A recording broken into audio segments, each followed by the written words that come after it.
안녕하세요. 도지선생의 주식 이야기의 도지선생입니다. 2020년 8월 14일 특징주 분석인데요. 가지고 온 종목은 캐몬을 가지고 왔습니다.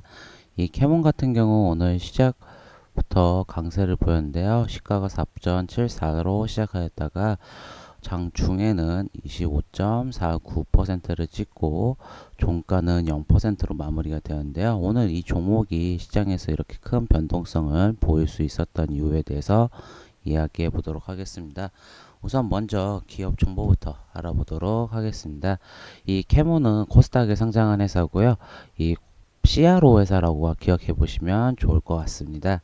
이 바이오가 바이오나 화장품이나 이 상품이 만들어지기 전에는 전임상이라든지 임상이 진행이 되면서 위탁기관에 맡기게 됩니다. 그러면서 그 독성 검사나 부작용 검사를 많이 하게 되는데 그 부분을 담당하고 있는 회사가 바로 이 캐몬인데요.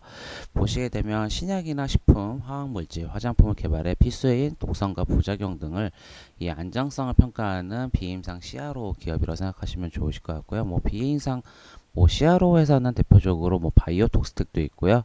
그리고 바이넥스도 있습니다. 그리고 이제 주요 산업 같은 경우는 대부분 이런 CRO 관련된 일을 한다고 기억해 보시면 좋으실 것 같고요. 또 주요 주주에는 이 코아스템이라는 회사가 있습니다. 이 캐몬의 지분을 코아스템이 53% 가지고 있기 때문에 이 캐몬이 주가가 움직인다고 하면 물론 코아스템도 같이 움직일 가능성이 높다고 기억해 보시면 좋으실 것 같고요. 실적을 체크해 보게 되면 2017년부터 2019년까지 매출액은 계속 증가하고 있는 추세고요. 그리고 영업이익은 마이너스 5억에서 19억 원으로 실적 또한 증가하고 있고 당기순이익도 개선되는 모습을 볼 수 있습니다.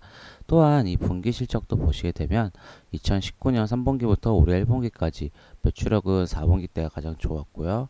하지만 1분기 때 좀 줄어들었지만 전년 대비해서는 증가하는 모습을 보였고 영업이익 또한 4분기가 당기순이익도 제일 좋았는데 이제 전분기 대비해서는 감소했지만 전년 대비해서는 다 증가한 모습을 보이고 있습니다. 이 동사 같은 경우는 지금 보시게 되면 오늘 이렇게 시장에서 강세를 보일 수 있었던 이유는 바로 전일 이제 시장 끝나고 나서 저녁 때 8월 13일 저녁에 기사가 하나 나왔습니다. 바로 이 보시게 되면 속보로 9시 45분이었죠. 8월 13일 이 SK 바이오사이언스가 미국에 있는 노버맥스와 이 코로나 백신 위탁 개발 생산을 계약을 했습니다. 이 SK 바이오사이언스 같은 경우는 최근에 이제 지난번에는 아스트로제네카랑 이 위탁 생산에 대한 계약을 맺었었는데 지금 보시게 되면 이 SK 바이오스가 이제 또 미국에 있는 노버백스랑 또 백신 위탁 개발 생산을 계약을 했습니다. 이 SK 바이오사이언스는 비상장 회사인데요. 지금 최근에 상장 준비를 하고 있고, 이제 SK 바이오팜 이후 이제 또 다른 이제 대물로 대어 ITO로 지금 기억을 하고 있는데 결국은 이 뉴스를 보시고 생각나야 하는 기업이 있어야 되는데 바로 이 캐몬이라는 회사를 기억을 해보셔야 됩니다. 결국은 이런 SK 바이오사이언스가 지금 호재가 뉴스가 발생이 됐기 때문에 결국은 이 관련주들이 주시장에서 이슈를 받을 수 있는데요.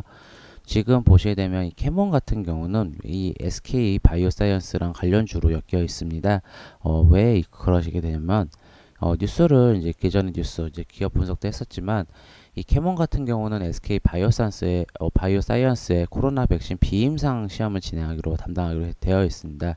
그러면 결국은 이 SK 바이오사이언스의 호재, 일거리 이런 계약들을 맺게 되면 캐몬도 마찬가지로 받을 수 있는 물량이 늘어나기 때문에 결국은 호재로 뉴스로 인해서 이 작용으로 인해 이 주가가 강하게 상승할 수 있다고 생각하시면 좋으신데요.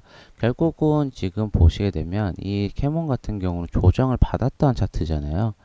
물론 지금 보시게 되면 이렇게 올라갔다가 그리고 나서 조정을 받고 다시 한번 반등을 하는 모습을 보였잖아요. 이렇게 반등을 한 모습에서 결국은 다시 한번 반등할 수 있었던 이슈는 역시 재료가 나왔고 그러다 보니까 한 번 더 강하게 상승했고 고점을 한번 갱신하는 물량을 볼 수 있습니다.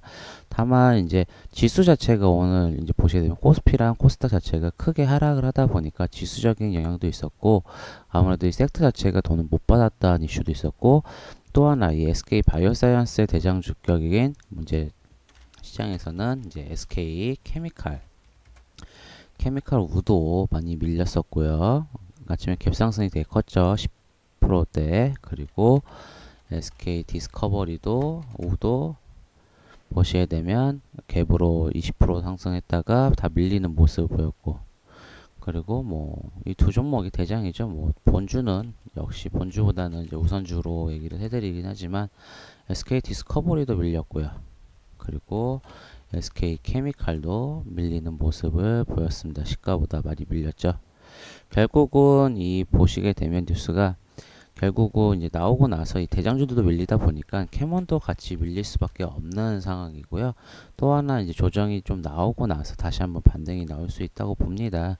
결국은 이 매물대, 이 라인선을 다시 한번 이제 지켜준다고 하면 지금 보시게 되면 5일선은 횡보할 가능성이 높겠죠. 5일선 자체는 횡보하고 21선이 맞닿기 직전에 만나기 직전이나 아니면 만나고 나서 다시 한번 반등이 나올 수 있는 차트 모양이기 때문에 이 캐몬 같은 경우는 이제 SK 바이오사이언스 관련 이슈가 있으면 한번 지켜보시면 좋을 것 같습니다. 이 영상이 도움이 되시고 만족스러우시다면 구독, 좋아요 부탁드리겠습니다. 지금까지 도지선생의 주식 이야기의 도지선생이었습니다. 감사합니다.